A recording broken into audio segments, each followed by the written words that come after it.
নমস্কার শ্রোতা বন্ধুরা, সন্ধ্যায় গল্পের আসর ইউটিউব চ্যানেলে তোমাদের সবাইকে স্বাগত। দেবযানীর কলমে আজকের গল্প পিতৃত্ব। তখন আমার বয়স 5। একদিন হঠাৎই জানলাম অফিস থেকে বাবা আর বাড়ি ফিরবে না। সবাই বলল বাবা নাকি আকাশের তারা হয়ে গেছে। রোজ রাতের আকাশে অগণিত তারার মধ্যে খুঁজে বেড়াতাম বাবাকে। মাও কেমন যেন চুপচাপ হয়ে গিয়েছিল। বছর 2 বাদে মা বলল আরেকটা বাবা আছে আমার। প্রথমে ঠিক বুঝিনি, কিন্তু পরে মায়ের লাল শাড়ি, কপালে লাল টিপ দেখে বুঝলাম নতুন বাবা আসবে আমার। রোগা পাতলা চেহারা, চোখে চশমা পরা একটি লোক এগিয়ে এলো আমার দিকে। কিন্তু এ আমার বাবা কিভাবে হতে পারে?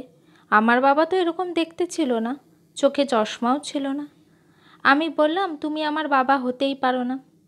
লোকটি মুচকি হেসে বলল, একদম ঠিক বলেছ, আমি তো তোমার বন্ধু।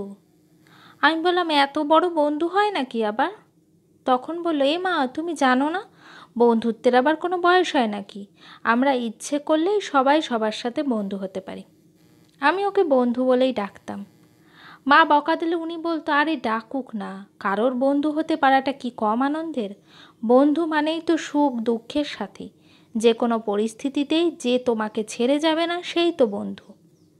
সপ্তাহে একদিন পার্কে নিয়ে যাওয়া, অফিস থেকে এসে আমায় নিয়ে পড়াতে বসানো, ঘুম পাড়ানোর সময় সুন্দর সুন্দর গল্প বলা, সব কিছুই আমার ওই বন্ধু করতো। খুব ভাব ছিল আমাদের মধ্যে। ঝগড়া হলেও কিছুক্ষণের মধ্যে আবার মিলমিশ হয়ে যেত। একদিন মায়ের আমাকে স্কুল থেকে আনতে যাওয়ার কথা ছিল, কিন্তু অফিসের কাজ পড়ে যাওয়ায় মা আসতে পারল না। আমি স্কুলের এক বন্ধুর সাথে বাড়ি চলে এসেছিলাম। সেদিন আমার বন্ধুর রাগ দেখে কে। মাকে বলেছিল, তুমি যখন পারবে না তাহলে দায়িত্ব নিলে কেন? মা আমতা আমতা করে বলল, আমি তো বুঝতে পারিনি। তখন আমার বন্ধু বলল, কিছুই বুঝবে না তুমি, মাম্মাম একা একা বাড়ি ফিরেছে আজ, যদি কিছু ভালো মন্দ হয়ে যেত তখন? সেদিন বন্ধুকে বলেছিলাম, তুমি আমায় খুব ভালোবাসো তাই না? তখন বন্ধু বলেছিল, না বাসলে চলবে, আমার এত সুন্দর একটা বন্ধু যদি হারিয়ে যায় তখন আমার কি হবে? একবার পরীক্ষায় খারাপ নম্বর পেয়েছিলাম বলে মা বকেছিল। বন্ধু তখন চুপি চুপি আমায় আইসক্রিম খাওয়াতে নিয়ে গেছিল। কেউ বকতে পারবে না আমায়, মাঠে খেলবো অথচ গায়ে একটা আঁচড়ও লাগতে পারবে না, পারলে যেন আমায় আকাশের চাঁদটাও এনে দেয় আমার বন্ধু। তখন আমার ক্লাস 8, অ্যানুয়াল পরীক্ষা চলছিল, তাই 7 সকালে উঠে ঘুম চোখে পড়ছিলাম। বন্ধু এসে 1 গ্লাস দুধ হাতে ধরিয়ে দিয়ে বলল, চটপট করে খেয়ে নে দেখি, তোর মায়ের শরীরটা ঠিক নেই, তাই আর ডাকলাম না। সেদিন বন্ধুর কাছে গিয়ে বলেছিলাম, ধুর, অনেক হয়েছে, তোমাকে আর বন্ধু ডাকা যাবে না, তুমি না কেমন একটু বাবা বাবা টাইপের। তখন চোখ বড় করে আমার দিকে তাকিয়ে বলল, সে কি রে, তা আমার প্রমোশন হবে নাকি ডিমোশন, কোনটা? তা আমি হেসে বললাম, তুমি কেমন যেন বাবা বাবা টাইপ, সবচেয়ে ভালো বাবা যাকে বলে তুমি ঠিক তাই, তাই তোমাকে এবার বাবা বলতেই হচ্ছে। কিন্তু আমার চশমা আছে যে। আমি বললাম, তাতে কি, তাহলে বন্ধুর লিস্টি থেকে আমায় বাদ দিলি তাই তো? তখন আমি বাবাকে জড়িয়ে বললাম, বন্ধুই তো আছো তুমি, কিন্তু তোমায় বাবা না বললে নিজের সাথে যে চরম অন্যায় করা হতো।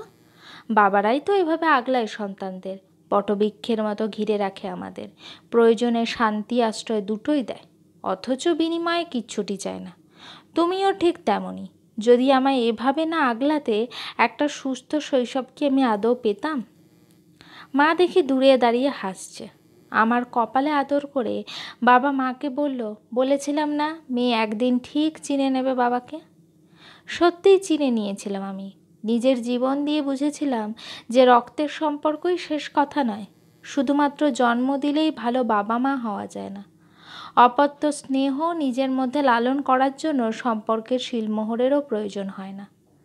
আজ মনে হয় সেদিন মায়ের দ্বিতীয় বিয়ের সিদ্ধান্তে সবচেয়ে লাভবান হয়েছিলাম আমি। শোভনের সাথে বিয়ের কয়েক মাস পর একদিন ঝগড়া করে চলে এসেছিলাম মায়ের কাছে। মাকে বলেছিলাম আমি আর ফিরে যাব না শোভনের কাছে। আমার কথা শুনে মা জিভ কেটে বলেছিল, এসব কথা মেয়েদের মুখে আনতে নেই মা, ওটাই তো তোর নিজের বাড়ি, একটু মানিয়ে গুছিয়ে নে শোনা। মায়ের কথা শুনে বাবা বলেছিল, পর করে দিলে তো মেয়েটাকে, ওটা ওর নিজের বাড়ি অবশ্যই, কিন্তু তার সাথে এটাও ওর বাড়ি। আমার গাল দুটো ধরে বাবা বলেছিল, মানিয়ে গুছিয়ে নেওয়া মানে কিন্তু নিজের সম্মানকে বিকিয়ে দেওয়া নয় মাম্মাম। এটা সবসময় মাথায় রাখবি। আমরা সব সময় তোর পাশে আছি। সেদিন বুঝেছিলাম যে দুনিয়ার সবাই আমার হাত ছেড়ে দিলেও বাবা নামের ওই বন্ধু কোনো দিনও আমার হাত ছাড়বে না। যদিও শোভনের সাথে সেরকম বিশাল ঝামেলা হয়নি, ওই মান অভিমানের পালা চলছিল আর কি। দুদিন পরেই ওর কাছে চলে গিয়েছিলাম। তবে এটা জেনে গিয়েছিলাম যে আমার মাথার ওপর বাবার হাত আছে সবসময়। মা আমাদের ছেড়ে চলে গেছে 5 বছর হয়ে গেল। আমি কিন্তু এখনও আমার বন্ধুর হাত ছাড়িনি, বরং অনেক দায়িত্ব বেড়ে গেছে এখন। আজকাল বাবা কেমন যেন শিশুর মতো আচরণ করে, কথা না শুনলে হালকা বকুনিও খায় আমার কাছে। আগে যেমন সর্বক্ষণ আমায় আগলাতো, এখন আমি আগলে রাখি আমার বাবাকে, আমার বন্ধুকে। গল্পটি কেমন লাগলো অবশ্যই আমাকে কমেন্ট করে জানিও। আর আমার চ্যানেলে গল্পগুলো যদি তোমাদের ভালো লেগে থাকে চ্যানেলটিকে সাবস্ক্রাইব করে পাশে থেকো।